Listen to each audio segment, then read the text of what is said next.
زما نوم فضل حنان دی د ډیری کلي اوسېدونکی یم د یونین کونسل ابازو.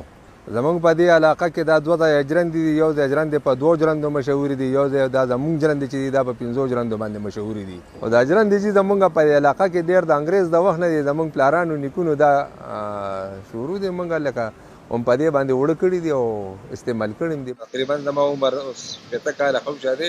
موږ چې واړو موږ په پلارانو سره د ژرندې ته راتلو او دلته به د خلکو ډېر زیات هجوم و، دانې به ډېر راتلې په ریړو کې په خرو باندې. اوس هغه هجوم ختم شوی دی. په دې ژرنده کې لکه ډېر سامان دی. دې کې د لاندې نه ټول لاول یو لرګی لګېدلی، هغې ته تیر وایي.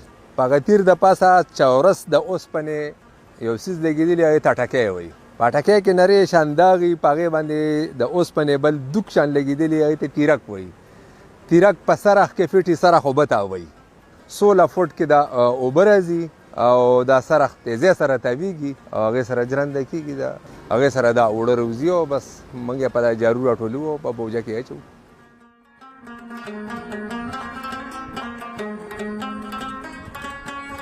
په دې ډرم کې موږ دانې واړوو، هغې نه رو رو په هغه پایپ کې راځي، په هغه ناوه کې راځي. هغې ته هغه ټکټکې لګېدلي وي. دا ټکټکې دې دپاره وي چې دا دانې بندېږي نه. که دانې بند شي بیا پل په تشه باندې ګرځي، اوړه نه کوي، پل خرابېږي. د دې کاڼي وزن د 4 منو نه واله 10 منو پورې کېدی شي او دا د افغانستان نه راځي او موږ یې راوړو د خزانې نه. دا په یوه ګنټه کې د غنمو 1 من 50 کیلو اوړه روباسي، د جوارو تقریبا 35 کیلو اوړه روباسي او دال به 80 کیلو اوړه روباسي. دلته موږ ته دانې د بهر نه راځي، جوار راځي، غنم راځي، دال راځي. په غنمو کې موږ لا په 1 من کې 2.5 سیره مزدوري راکوي، هغه زموږ مزدوري ده. په جوارو کې 1 من کې 3 سره مزدوري راکوي، هغه زموږ مزدوري ده. دالو کې خلک 100 روپۍ راکوي، هغه زموږ مزدوري ده. خلک راځي چې دا ډېره لویه علاقه ده. میرې نه راځي، د بازو نه راځي، تنګي نه راځي، ګل آباد نه راځي، ډېر لرې لرې علاقې نه دلته دانې راځي. زموږ د خپله علاقه خو دا ده.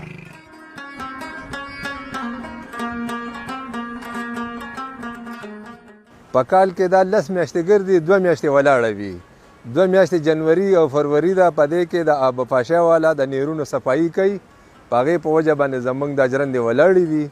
دا 5 ژرندې د دې اوبو مقدار ډېر اوچت دي. دا سطح به ښکاري دی، هغه سره د اوبه چې رابهیږي دې سره د اوبو یو شان ډکې وي او که بله پرې روانو بیا دغه مودرېږي، بیا اوړه خراب کوي. دې ژرندې سره 3-4 کسانو وابسته یو ترکاڼ وي، یو د ژرندې ټیکهدار وي، یو د ژرندې مزدور وي. اوس د ژرندې پوزیشن په دې ختمېدو دی. مشین ته اوړه یوسي، که ښي او که خراب وي خو اوړه کي. پخوا به په دې ژرندو کې دانو ځای نو، خلکو پکې 3 شپې کولې، 4 شپې به یې کولې، د اوړو مشینان نو. نو په دغه وجه باندې دا متل مشهور دی که ژرنده یې د پلار ده نو دا په وار ده.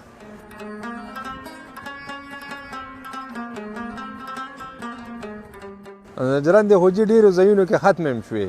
یوه ژرنده تقریبا د 5 رټونو عمره یا د 5 پمپونو عمره چې 5 چې پیپ ورته لګېدلي، کمې اوبه غورځوي، په هغې باندې یوه ژرنده ګرځي. د ژرندې اوړه په دې وجه باندې ښایسته چې د ژرندې اوړه داسې خواره واره پروزي، دا یخېږي. د مشین اوړه په بوجه کې په یو ځای راغورځېږي، ګرم په ګرم وي، هغه ګرم اوړه خرابېږي، یخ اوړه مزېدار وي. بل خبره دا چې د ژرندې اوړه که تا کره کور کې 1 میاشت پراتې دا نه خرابېږي او د مشین اوړه که د 10 ورځې بند وساتل هغې نه چم جوړېږي او هغه خرابېږي. مشین والا چې دی چې جوار اوړه هله په 300 روپیه من کوي او موږ یې په 150 کوو. نو زه یم چې خلک د زوړ کلچر ته بیا راشي او خپل د ژرندې اوړه یا د کور د میچنې اوړه دا استعمال کړي او دې سره د معدې مرضونه زیاتتر ختمېدي.